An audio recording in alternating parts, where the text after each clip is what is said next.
Welcome everybody to the Wild Wild West. Wow, so many things have happened to me. I have made $15 million this week off of selling teddy bears with bombs in them to militant groups in many countries. I mean, we are talking parts of Africa. We are talking Northern Europe. We are talking Eastern Europe, remote parts of Canada. And I'm really interested in grassroots movements. I really like what a lot of them are doing. I don't really agree with what they're fighting for. I'm not even really sure if I agree with their use of the bombs that I make. But at the end of the day, if your passion is making and selling bombs, you need to be okay with the fact that you're most likely going to have to sell to terrorists, that most of your clientele is going to be terrorist groups that are committing acts of violence, for the purpose of, attracting attention and trying to get their cause heard. Do I approve of 9/11? No, definitely not. Do I approve of the Oklahoma City bombing? No. Do I approve of even Columbine? No. Do I approve of Sandy Hook? No. Do I approve of Pearl Harbor? No. But does a guy that makes bombs have to make money? 100%. And a lot of people don't understand what I mean when I say that although I make bombs and sell them to militant groups in several countries, that I still am a diehard liberal and that I believe in social welfare. I believe in peace. I vote blue no matter who, no matter if I put pounds of C4 into teddy bears and ship them across the world to be used in domestic terrorist attacks against whatever group of people those people choose to domestic attack. And I get a lot of shit. I get a lot of fucking shit because I made a YouTube channel where I talk about filling teddy bears with pounds of C4. And you get to a point where it's like, you get old enough where you're like, people are gonna talk shit. Like, you can't stop people from talking shit. And you just gotta let them talk. And you gotta do your thing. Because when I started making bombs, I was afraid to, like, be myself. You know what I mean? I was afraid to be myself because of how I would be judged, Because, like, I don't know. The problem with bomb making is that it's like this industry that's like full of people that really don't understand the future of bomb making and where their industry's going. It's all these old heads, And so I was afraid to be myself when I first started, you know what I mean? I wouldn't put them in teddy bears, I'd wrap them up in soup cans or whatever like the geezers did. But I mean, now it's like I have opened a hugely profitable Etsy shop, as well as selling items on Facebook Marketplace, Craigslist, and some areas of the dark web. But none of these guys even thought of doing that. When I started to do it, they laughed at me and said I was part of this dumb new school. But I mean, at the end of the day, like, I'm proud of the bombs I make. I'm proud of their efficacy. Do I support what happens when those bombs go off? Not a lot of the time. But they're good bombs, and I make good bombs, and they're made in America by hand. And, bombs haven't been made in America since, like, Ted Kaczynski. And there's, like, been this spirit of America, this independent, revolutionary spirit embodied, by Ted Kaczynski, Christopher Dorner, patriots like that, that's really been lost in the American psyche. And I'm trying to remind people that you can make bombs. You can make bombs and you can sell them to terrorist groups or, even young kids. Sometimes I've sold a bomb out of my car to two young men. probably no older than 15 years old. But was that a mistake? Was that something wrong to do? Or was it something I had to do to put food on my table as an artist? And, I've said from the very beginning, I'm an artist, but I also believe in capitalism. I believe in military industrial complexes as well as militant guerrilla groups. I believe in combat as a means of dealing with things. Am I setting off my bombs in public places with the express intent of killing innocent civilians? No. Am I fighting anybody who looks at my fucking wife when we walk into a Red Robin? You can bet your fucking ass I am. But I don't know. At the end of the day, it's like, I say all that just to say that people are always going to have something to say. They're always going to have some shit to talk about. So you might as well just keep doing your thing and give them more shit to talk about because, you have something to say. I have something to say with my bombs that I sell to primarily domestic terrorist groups across the world.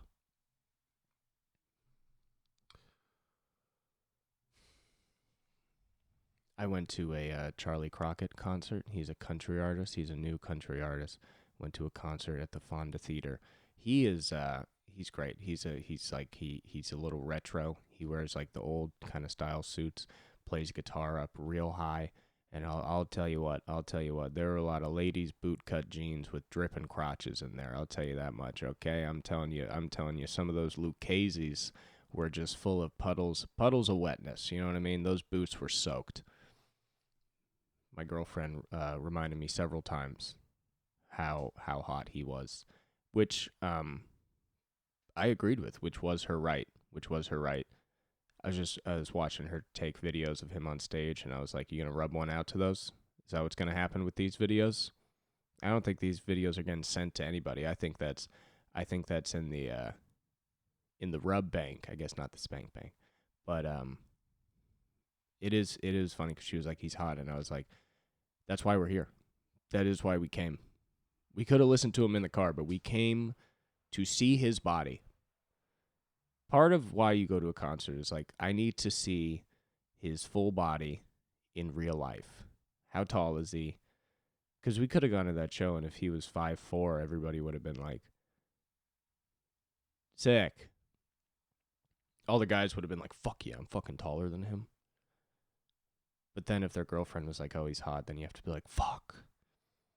He's short but cooler than me, But it is crazy. He was so good live. He was so fucking good live. And it's so good to see a guy get to be hot. Because he's already a good-looking guy, obviously. But if you're on stage and you have a full sort of Western stage costume on and you're the star of the show, your level of hotness goes through the roof. Like, you can be a guy that looks like me, who, like, if you saw him walk into a bar, you'd be like, that's a guy. You know what I mean? You'd be like, that's a guy. But if I was a country singer and I was on stage and I was good at it and I was in a costume, all of a sudden you'd be like, his eyebrows are actually very cool. They're actually very hot.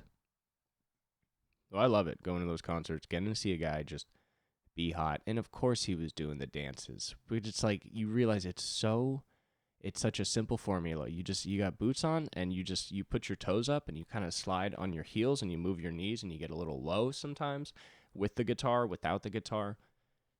And I'm watching and I'm like, he's doing everything right. He's doing everything he needs to do. And he's making everyone in the Fonda Theater say, yep, he's getting dicks hard and pussy's wet. He's really doing it.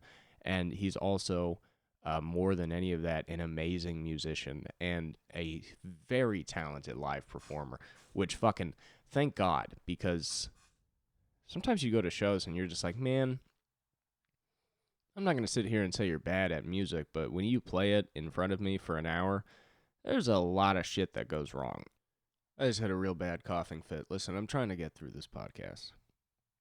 I've been telling myself that I am not sick for a fucking week. I've been telling other people that I'm not sick because in my mind I got sick for a couple days and now I have a residual cough and maybe some sort of residual respiratory infection, which actually means that I'm sick, if that's what that means. I do this all the time. I deny being sick so much, as if I work on a fucking farm or have any reason to deny. My life is so without functional purpose. I'm not trying to get depressed. I'm saying, like, what jobs am I? It's so without any important jobs that when I'm sick, I should just immediately cancel everything.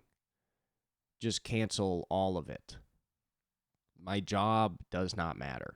I don't need to be at my job. Anything like work or anything like that does not matter. If I didn't do this podcast, even the people watching right now that are nice enough to be here, you wouldn't notice. But every time I'm like, I'm not sick. I gotta be able to get out there and feed the hogs. This ain't fair to everybody else. I'm sick. Charlie Crockett would probably be tough about being sick. You know what I mean? Country writers, he's like, I'll still go on and play. He was up there. Father John Misty, too, he's another musician I saw at the Santa Barbara Bowl a couple times. And it was the same thing. He was dancing on his heels. He's not a country artist, but it was the same thing where he's in a suit and he's dancing. And you're looking at a guy and you're like, I'm not saying he's unattractive. He is a hot guy. But you really get to see, you know, a 7 turn into a fucking 11 when a dude's on stage playing music.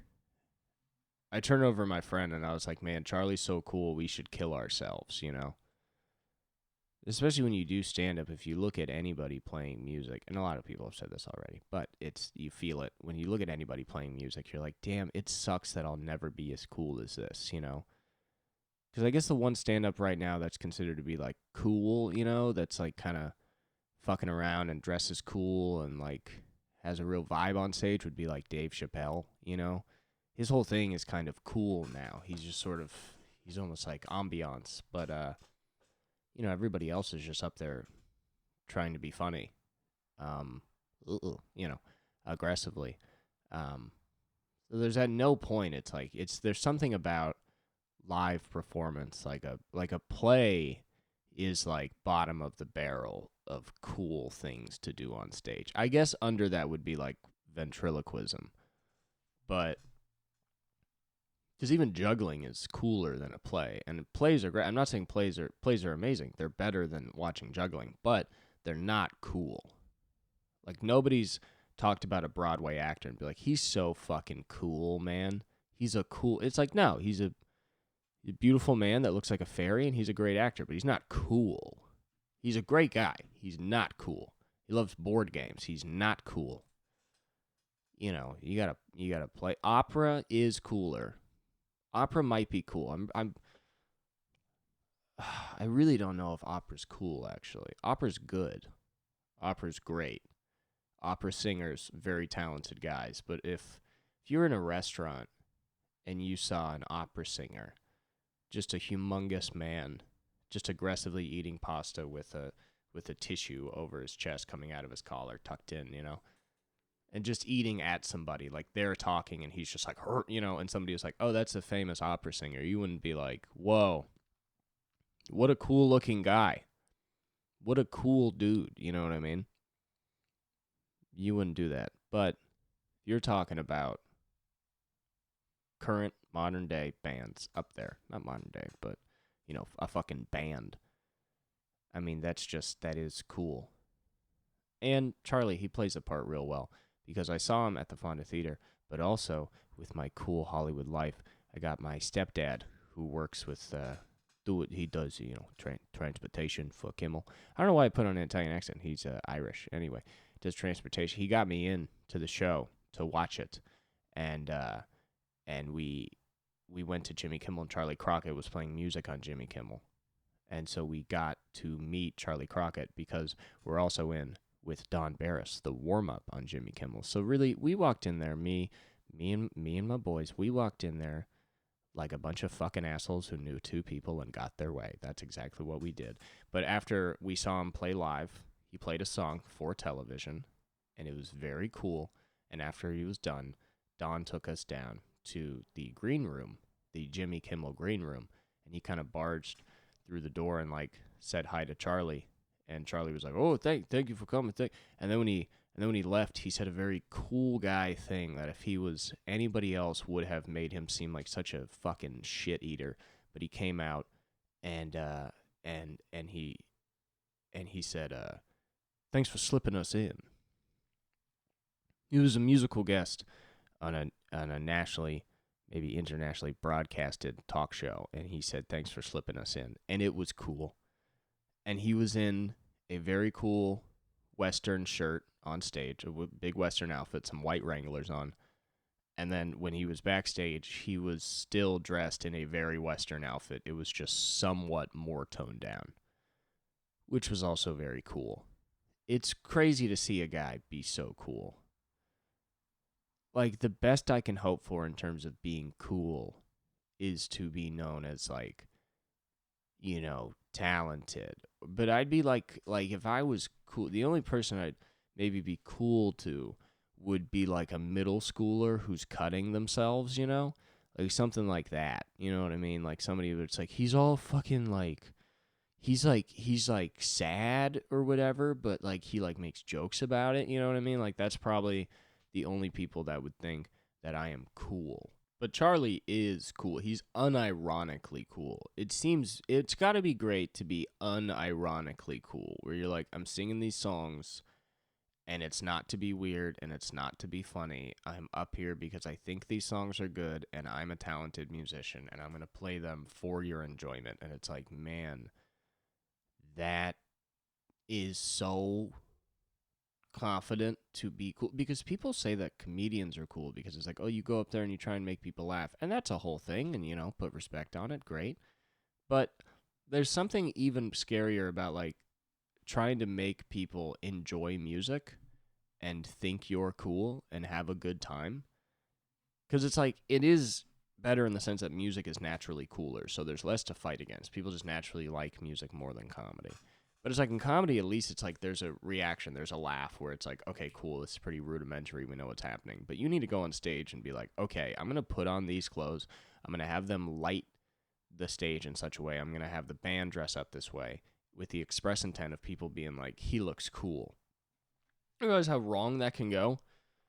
If you really express yourself too hard and you come out in a costume and everybody's just like, look at this fucking loser. I mean, that's like if you're fucking gonna write a movie about like a sad concert, it's like you'll have this upcoming band and they have all these stage theatrics and they fucking suck. You know what I mean? Like, could you imagine being Gene Simmons or Paul Stanley or anyone in Kiss if you have a bad show? Because of course they had bad shows, I mean, you just fucking hope it was before they started putting on all the makeup. I mean, God, like that would fucking, you're at an open mic and you have like metal fucking football pads on your shoulders. You walk off and you're like, yeah, they didn't really vibe with it. I'm a 17-year-old boy that spent 5 hours on ghoulish makeup, and nobody liked the song about having a fun time in Detroit. There's also something about Kiss that's so confusing to me, because it's like, I totally understand it's a thing where it's like, this is rock. It's like fun rock. We're dressed like this because we're fun and we're crazy. But it's like, I guess you look at them and you're like, yeah, I feel like GWAR did what you guys almost were supposed to do. Where it's like Kiss is, I think, I guess, a better band than GWAR. But GWAR, they kind of stick with the costume. If you don't know GWAR, it's a band that they dress up in more elaborate, grosser costumes, and they say a bunch of fucked up shit. I don't know if they're still going. It's pretty hard for a band like GWAR to still be going, because they were one of those bands that would be on like Maury or whatever, where there would be like some like mid-40s blonde woman who's like a mother, and she's part of like the Parents Against Violent Music, and she'd be sitting in a chair, and then one of like the guys from GWAR or the whole band came out, and they were all dressed in their costumes, and they even have like weird voices. So it's really weird, because this woman and Maury are like, so you sing songs about raping kids, and they're like, yeah, and they're like really trying to have a debate about like putting disgusting lyrics in a song, but meanwhile the guy's like, we're from hell, and it's like, people are at home watching this like, yeah, this is some public discourse. I mean, I know most people watch it because it's fucking because it's dumb, but I do like to imagine the Maury watcher who's like, this is like the news. This is the same as the news. I think there was a part in the show where a guy in the band said he would rape a child, like a 13-year-old girl. And then they were like, hey, why would you say that? And he said, well, they have to get raped sometime. And that was just on national television from a guy dressed in a costume who nobody can even think of what his name is. Like, isn't that crazy that like they were so much more popular then? And so that guy looks back on like his heyday and it's being on national TV being like, yeah, I would totally rape a 13-year-old. It's like, oh, wow, how was that when you were a kid? It was like, yeah, it was great. I went on national TV. I said that, and I was dressed like a monster when I did it. And they're like, why'd you do that? And it's like, so people would listen to my music. People would listen to, my cool new band that I've started, my super cool fucking band, It is so crazy how in the 90s it's like the horror rock or the horror metal whatever part there, or like the horror rap. That was a thing. Like, but like, music was insane. Like, you had the Ghetto Boys, who like Scarface was like the people called him like a kind of like Tupac of Southern rap, and he would rap about like mental illness and like killing himself, and like kind of dark and talking about the effects of living in dangerous places. And then you had Willie D, who was just not almost exclusively, but he would just make songs about how he was not going to be a very nice boyfriend if you were to date him.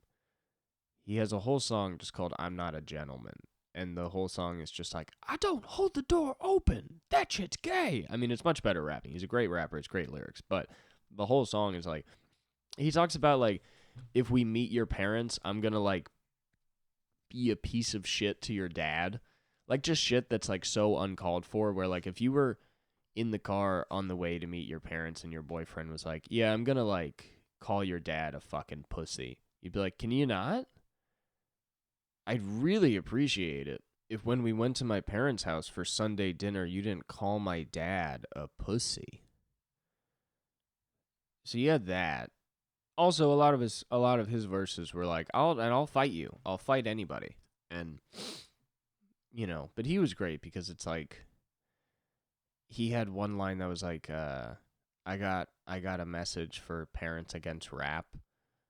And he was like, I'm gonna cuss my ass out for your daughters and sons. And it's great. It's just so like, I love making a song where you're like, I'm gonna cuss and your kids will hear me cuss and they will cuss. Like that's hilarious.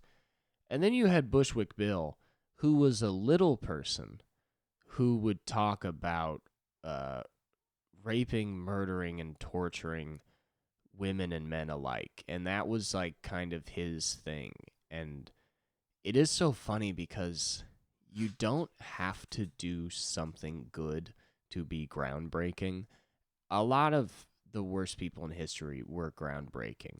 Hitler and Stalin were absolutely groundbreaking in terms of systematically murdering a bunch of people for no other reason than being a horrific piece of shit.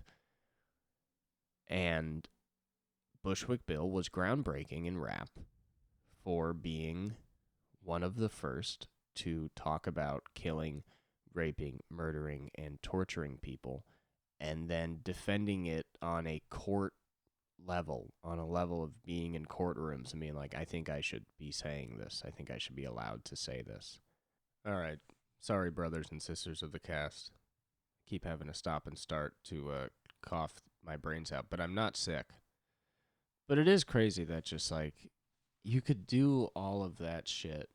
And then like those guys, even back then, they still had to start their own record labels to do it, which I love that it just shows that if you believe in yourself enough. Like I love that every record company was probably like, yeah, I think you guys are a cool sound.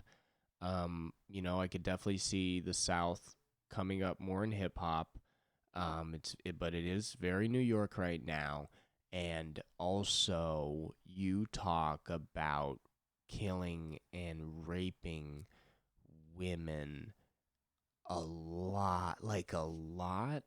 And there's already a bit of an issue with people saying that rap is becoming violent and bad for their kids. So we are definitely worried about the killing and raping that you include in your songs. Would you maybe be able to not sorry, to I'm a little flustered. Would you be able to not talk about the killing and I don't and listen, I don't want to stop you from expressing yourselves. I never said that and I don't want to. But is there could we take it out of the songs? And they're like, "No." And they're like, "Okay. Well, we're probably going to have to pass then. That was our main problem. But that being said, if you have any interest in ever working with us or, continuing to work with us, um, and you are willing to not talk about killing and raping people, we would love to work with you. That offer is still on the table. Yeah. What was your Bushwick Bill? It was great to meet you. Um, but you got to believe in your artistic vision, and that's how you got to do it. I don't know. I have been sick on the last 3 podcasts, and I think anybody listening to this is pretty aware that I am sick. You know what? Shout out in the comments if you think I should go get a Z pack. Shout out in the comments if you think I should go get antibiotics, because maybe I'm denying that I'm sick. Shout out, make some shout outs. It's too fucking cold outside. I think it's just killing me. It's absolutely killing me, and I'm just outside, and my nose gets so cold. I've turned into like a fucking Christmas story. Like, my nose gets fucking red. Yeah, I mentioned it earlier, and I saw Jimmy Kimmel talk show recorded live. I was in the audience, and it's I don't know why people really go to see those things live. Like, I totally do get, and but I went to see the music, and then the getting to see the show was a plus. But I don't really understand beyond, because I get the thing where you're like, I want to be on a set. Most people have never been in a set like that, or a whole place. Like, they've converted the whole El Capitan Theater into running Jimmy Kimmel, and it used to be like, you can see the remnants of it, but they've changed the entire building and filled it with stages and lights and cameras and everything. So I guess it's good to see the wires and shit, and that's fun. And then you get to see it filmed. But the thing is like, what you end up watching is like, Jimmy does a monologue, and then he does 2 interviews with people, and then they have like sort of some skit segment, like some digital short that they cut away to, and then the shit's over in under an hour. And so, I mean, it is good. Maybe I'm explaining why this is actually like a super fun fucking thing to do if you're in LA. To be honest, yeah, because you're only there for like an hour. But I guess it is just funny, because it's like you're watching a thing that is made purely, you're watching TV. You're watching something that is being made purely in the way of making a TV show. Like, when you're there, you really have no idea what the fucking show's about. Like, when I was younger, I was a Big Bang Theory head, and I will not deny it. And I went to see it taped live, and it was cool, because you get to be in the audience, you get to see the set that you know so well from television. But like, if you ask me like what that episode was about, even 2 days after seeing it, I bet I wouldn't know what the fuck to tell you. Because at one point they're on another part of the set that the audience can't see, and there's all this shit going on. So it's like, you're going to watch it, but it's like, it's not even for you. It's weird, because now you're a part of the show, but like, people will still not be that excited to watch it. I don't know. I don't understand it, but I was having enough of it, so I got up at one point and I walked down to the stage, and, I went up to Jimmy Kimmel and I was like, "What's up?" And then he kind of started looking around at other people, and he was like, "Who's this?" And I was like, "It's a me, Cooper. Like, what the fuck's your problem?" And I started getting in his face, and like, I started shaking him, and I wasn't sure if his suit was going to rip, but I was trying to rip it, and I was trying to like break the buttons off, and I was like getting physical with him, and there like wasn't any security, but there were like production assistants and like, executive producers there, but like they weren't big people, and I was fighting them off, and I was, fighting Jimmy, and the crowd is like really upset at this point, and the warm-up comic is trying to, you know, keep things under wraps. People are screaming, all of a sudden I notice the camera guys are pointing the cameras at me, which I honestly, like, I looked back and I stopped fighting Jimmy, and I was like, okay, can you please not at least point the cameras at me? Like, I didn't come here to be on the show. Like, I was trying to be completely honest with them and like forward with my responses and my truth and the way I felt, but they weren't listening to me, and people were fighting me off. Camera guys are filming me. He has a live band.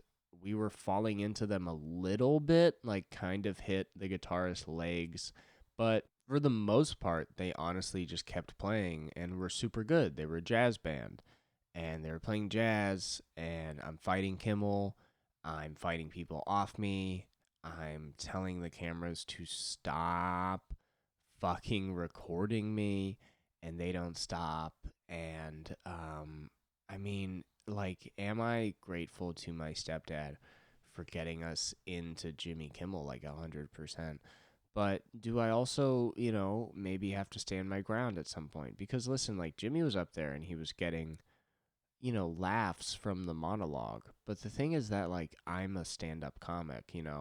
And so that's what I wanted to tell him. Like, I was going to go up there and be like, hey, and I thought he'd be like, hey, what's up? And I'd be like, so, like, I'm a stand-up comic, and I'm like, I study comedy, and I thought he'd be like, holy shit, like, sometimes we have comics on the show, and like, I'm not doing anything after the show, so like, we could actually film you doing stand-up on the show maybe. And I'd be like, that would be perfect. Like, I was looking to do a set today, and if I could do it on national television, I'd love to try some new stuff out. And that's what I wanted to say. But when I went up to him and I was like, hey, what's up? And he looked around and was like, who is this guy? I all of a sudden was like, oh, okay. So like, you know what I mean? He's like a fucking industry guy, where it's like, oh, okay. So yeah, I can't like talk to you. Like, you know what I mean? He's just one of those people where it's like, okay, so you're not somebody who like, when other people talk, you fucking listen. You know what I mean? And I told him that. I told him, like, I don't have time for this. I don't have time for you. I don't have time for what you do. And, he got a few good licks in before the cops that are posted around the building stormed in and shot me in the back. I got shot in the back. And this was only 2 days ago. I was in the hospital for 2 days. They said I had to stay for longer because I still have a shell casing lodged in my vertebrae and that it could get infected. But I told them that I do a podcast. And so I got out and my back hurts. But I mean, not as much as like I don't know, like my back hurts. But honestly, I'm more so just like confused at what the fuck Hollywood has become, because people used to like, help out young artists. People used to want to be part of a movement. But when I am watching Jimmy Kimmel live and I go up to him and I say, hey, what's up? And he all of a sudden doesn't even want to look at me. I just honestly start to get like a little bit discouraged in what I'm doing and the person that I'm trying to be. So I don't know. I've been reading more, which is good. I've been reading again. I've been reading The Grapes of Wrath, which is, people think you're an asshole if you do that. If you read like a very famous book that's like, especially if it's taught in school or in college, people think you're like a fucking idiot. It's the only time when reading actually makes you look dumber, because people will be like, I'll be like, yeah, I'm reading. Like, what are you reading? I'm like, I'm reading The Grapes of Wrath right now. And then people's first thought is like, did you just think of book and then go buy The Grapes of Wrath? Like, is that why you're reading The Grapes of Wrath right now? Because, like, it's not like casual. It's not like, most regular people are not reading like proletariat, like Depression era literature. Even though it's such a famous book, it's not like a regular thing, which is, I know it sounds like I'm saying like The Grapes of Wrath isn't popular, but I'm saying if you tell another adult that you are reading The Grapes of Wrath, they always smile and just look at you for a sec, and they're like, "Mm-hmm, grapes, yeah, you're real. Are you a scholar now? Is that what that is? You an American scholar? Are you gonna start talking about the fucking plains and the plight of migrant farmers? Is that what you're gonna do?"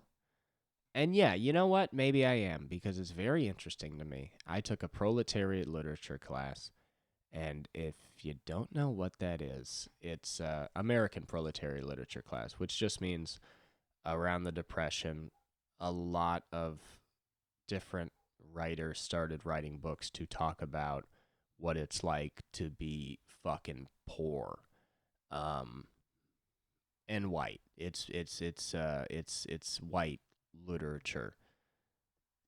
So it's pretty like I'm reading Grapes of Wrath and they're going across the country and there's never a scene where it's like, and we got into one town and it felt like everybody was gonna kill us.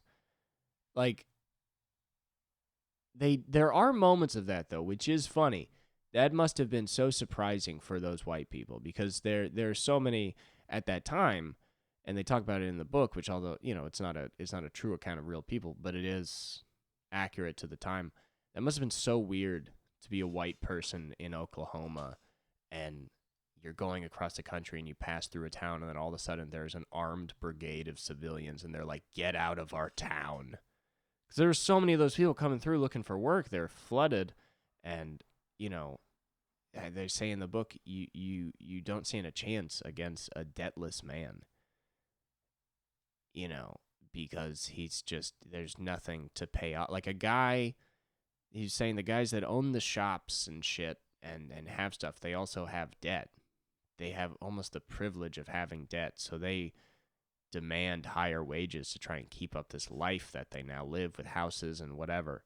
But a guy with no debt, because he has nothing, is like, yeah, any amount of money. I don't need to take that $12 and equate it to how much shit I can pay off. I take that $12 and I'm like, cool, fucking $12. This rips. It's so good to have $12. So they were hated in all these fucking communities because they would come in and work for less. But good thing that doesn't happen anymore with anybody else. Good thing that never has happened again since this happened. Mexicans. Okay. It must have been so funny, though. They're just white people coming from Oklahoma where nobody bats an eye at them. And then they come into a town. And they're like, "Get the fuck out of there." And then they're like, "Why?" And they're like, "'Cause you're poor." Of course. Because that's the actual dividing line between people in societies. And people of all walks of life enforce those rules of, oh, there's a fucking poor person. Get the fuck out. It's a good book. It's a good book. I like reading it. I like the American proletariat literature. It's good because all they do is go through an account of a bunch of fucking hicks trying to find jobs after they got fucked over by a guy with a tractor. I mean, that's like the first 20 pages of Grapes of Wrath are just different people in the book just talking about, like, yeah, everything was good, and then companies came with tractors, and we pretty much didn't stand a chance for even a moment. Like, that's all it took. Like, these people had been on that land for a while, which their ancestors stole from people. Let's be clear. But it was funny because they're just on that land for a while, and they're like, cool, this is our land. We conquered the country, and then all of a sudden there's like, I have more money, and so this is almost a new country that I'm creating that you live in but are not a part of. So anyway, get the fuck out. There's a lot of good books. There's just a bunch of people getting dicked around for an entire book. There's a book To Make My Bread, which is just people who live in the Appalachian Mountains, and they're like, cool, pretty cool. And then there's a guy that comes by, and he's like, we'll buy your house if you want. we're gonna we're gonna start doing lumber shit. We're gonna buy our house, but you can still live in it. And they're like, great. And then they do that, and then they're in the house, and then a guy comes by and he's like, you gotta pay to live here. And they're like, what? This is my house. And they're like, no, it's not. It's our house. You sold it to us. You fucking idiot. And then they're like, I can't pay. And they're like, then get the fuck out. And it's these people that had a small community. They had a good life. They would do the thing at dances, you know, where all the girls would sit on one side of the room and all the fellas would sit on another, and then they'd get up and they would charge them like a revolutionary battalion, and they'd go up to a lady and they'd be like, can I dance with you? And then she'd be like, yeah. Or she'd be like, ha, no. And that would like ruin the rest of your fucking life. You know what I mean? And when you were 14, you go up and you try and dance with a girl, and she says no, and that's your life, and that's it. And then maybe you go up to a girl that nobody fucking likes, that sucks, and you're like, hey, and she's like, ah, fuck, I knew this was gonna happen. I knew I sucked, and we all know you suck, and I knew it was gonna be me and you. And you're sitting there, and you're both 14, and you're like, all right, I guess I'll dance with you, which is the same as being like, all right, I guess I'll get married to you in 2 weeks because nobody else is coming. Nobody else is coming here. Nobody's moving in. This is it. This was the moment of my life. Nobody's coming in. Nobody's moving away.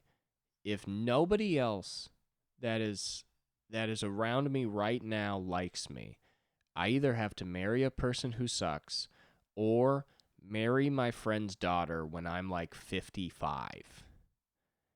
And I guess there were a lot of guys back then that are just like, I'm going to play the long game in the Appalachian Mountains. But that might disrupt the community. You know what I mean? So it's like there's all these. They had a life, though. I did choose to make it very dark, but they had a life. They had a community. They had a church. They had friends. They did have a place to sleep. And times were tough. They had to hunt for their food, and the winters were hard, and they didn't have a lot of money to pay for stuff. And it was rough. But they got kicked out of their houses, and then they're like, all right, well, we're going to go to the city. You can work in a factory, and they give you a house. And so we'll make money, and we'll have a house. And then we'll save up money, and then we'll become doctors and lawyers, and we will have a bunch of money. And then they go to work for the factory, and the factory's like, here's your house. And then they're working at the factory, and then the factory's like, all right, rent's due for the house. And they're like, what the fuck? And then all of a sudden, most of their rent money goes back to the factory because you wouldn't believe it, but the factory sort of made the rent so high that they pretty much didn't have anything left of their paycheck. But also, there's really nowhere else for these people to go besides living in a Hooverville or something like that. So all of a sudden they're like, oh, so we're just working all day just to keep living here. And we're not able to save a fucking dime. This is probably not going to work out. But at that point, they're like, well, we can't go back home and we're here. So I guess everything is just fucked. And then it gets to the end of the book and they start protesting the factory, and they end up with a fucking riot and people get killed, because that is like the end of all of these plays and books. Is it's just there's no really artistic part of it. It just goes through the whole book of everything being shitty as fuck for these people, just step by step of how fucking shitty it is. And then they get to the book, and then one guy's like, hey, what the fuck, man? And then they always have a guy explain how fucked up it is to live in the sort of industrial America in like the most simplest dumb way possible, which I fucking love. Because it's always just, there's always a couple of them throughout the book. There's always some guy on the side of the road when they're going, or there's some guy who's already in the town that they're going to find work in. There's always some guy, and he's like, you ever notice that a fella says he's got a place for you to stay, and so you sleep there, and all of a sudden he says that you owe him for sleeping there, and so now you gotta work, and you're working just to sleep there. And all the while, you're sitting and wondering why you couldn't just sleep there in the first place when he told you he had a bed. It starts to seem like fellas are lying to you, trying to pull one over, and take advantage of your own goodwill, knowing that you'd give him a place to sleep if he needed it. There's always that, and then there's some guy that's like, yeah, man, what the fuck? And then he, like, fucking punches a cop, and then he's getting dragged away. And then he gives, in many of these books, this guy will give a impassioned speech about, like, the workers in America need to revolt and rise up and stop giving in to this fucking machine that's killing us and turning us against each other, which is very fun because the whole book before that is just the same guy walking around being like, man, I want to get some fucking beer, but we gotta get to the factory. We need to get some bread for Ma. And then by the end of the book, he's like, I'm going to kill a cop. You know what? I think I'm going to kill a fucking cop. And it's always a good little story about, it's like, yeah, you take a dude and then you fuck him over 15 fucking times. And eventually he's going to be like, all right, I think it's time to do some yelling in a group of people. And if anybody tries to stop us, get pretty physical with them. You know what I mean? And that rips. And I mean, these plays and these books did fucking rock. I mentioned the plays. There's one play that I'm trying to remember. I think it's by, no, that's a book. Johnny Got His Gun is by Dalton Trumbo, I believe, which we'll talk about in just a moment. But there's a play where it's pretty much the play is a union meeting. And so they involve the audience by acting like the guys on stage are running the union meeting, and the audience is a bunch of union workers. And it ends with people planted in the audience standing up and being like, this is bullshit. We got to do something about this. This is we got to elect a new leader of the union and fuck some shit up. And they would get people in the audience to get all fucking pissed and rise up. And a couple of times, it started with them going out into the street, which makes you feel good, that this was a while ago and the human spirit's changed a lot. But, at the very least back then, which relatively is not that far, a bunch of people were like, you know what? Yeah. They watched a play and then were like, you know what? Let's go fuck somebody up. And if you want to talk about art changing the world, I mean, that's probably one of the biggest effects that art has had on the world. If you really want to talk about, like, direct fucking action to show people a play, and if at the end of that play, they're like, we're going to go out in the streets and we're going to just beat the fuck out of all the people we're mad at. Like, I don't know. I mean, you have all that shit in the 80s where Michael Jackson and a bunch of people are singing about AIDS and they raise some money. But if you want to talk about art really doing something, if people are getting punched in the face because they watched a play, that is some good art, I like the proletariat literature. It doesn't hold back. It's just very, aggressive. Like, Johnny Got His Gun by Dalton Trumbo is a book about a guy who goes to war and then he gets blown up. He lives, but he fucking steps on some shit. I don't know, there's a mine or some shit happens to him. And then he wakes up and he's in the hospital.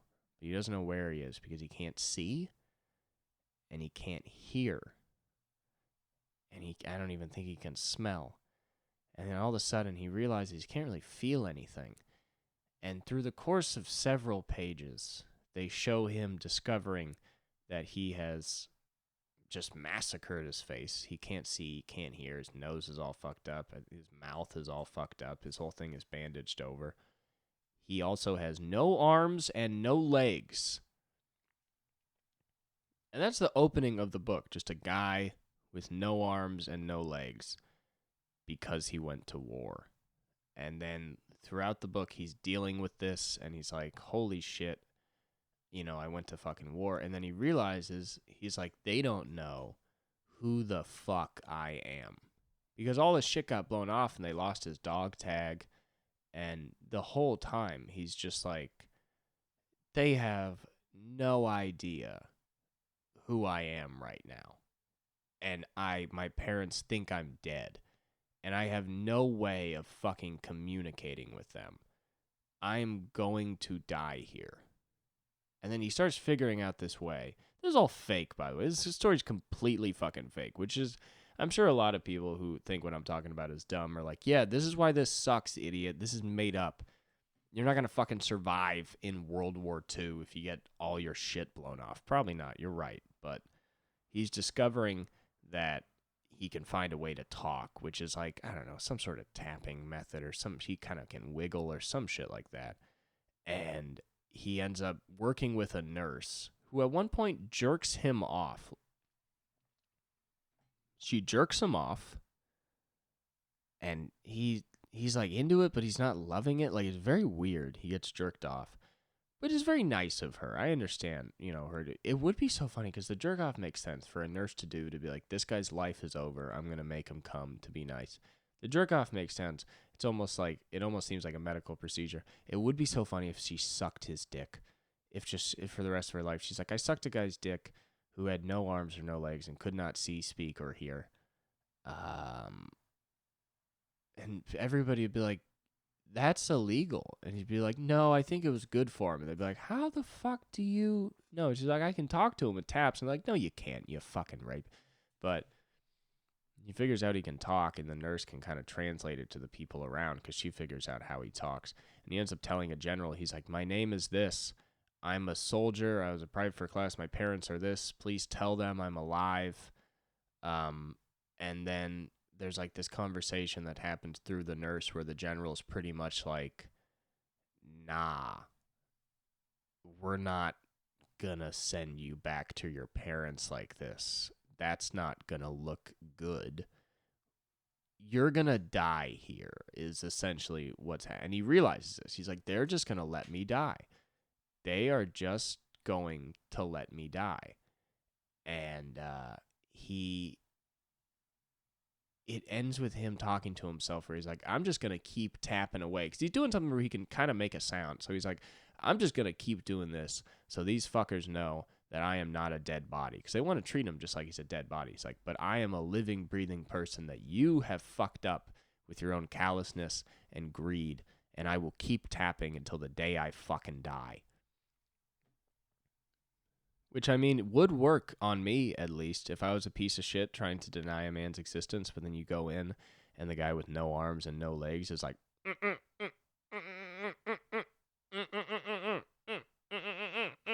I'd be like, fuck, dude. I'd be talking to, the other nurses, I'd be like, dude, he's like so much a person, it's like so not cool that we're doing this. It's like so not cool that this guy is like a Schrodinger's cat of being alive and dead. Like existing to nobody but us, and we're almost like in our own realm, because he's never going to get out of this building. That would really fuck me up, Those books, they get me fired up because they're, pretty easy reading. You just kind of go through it, it's all functional. Except Grapes of Wrath, he likes to, Steinbeck is he's going a little crazy in there, He'll have a couple of chapters that's just sort of poetic about it. But I do know how the book ends, which is like there's a big fucking revolution. Somebody gets fucked up and dies. Also, their grandpa, because there's a whole family moving across the country, the grandpa at one point sucks a woman's titty for milk because he hasn't had any food or nutrition.